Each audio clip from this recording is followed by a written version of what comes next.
Replacing the broken strut mount today on the Toyota Matrix. Got the replacement mount right here. And you just need a spring compressor tool set to take these hooks and clamp down the side of this coil to remove enough tension to take off this bolt and remove your strut mount. Let's make it happen. These hooks latch on super easily, and you just want to use a 19mm socket wrench to ratchet it down until it's tight on the coil. You can use these pins right here in order to secure it in place. Just make sure they're on opposite sides of each other. Typically, you need to remove this bolt to release this mount, but my bearings were so completely destroyed that this whole thing just pulls right on off. It should look like this and it looks like that. But either way, to install this new mount, we need to compress this spring and remove this bolt. Getting it equally tight on both sides. We can lay the strut down on its side in order to remove this top bolt.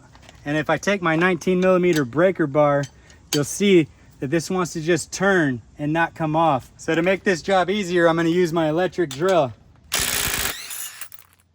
And just like that, it comes right on off. And now we can replace our mount. We can replace this rubber piece and match this top plate with these little grooves on the strut.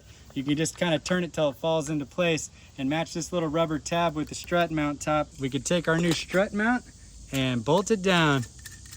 Just make sure it's ratcheted down nice and tight, and we're gonna take the pressure off these clamps.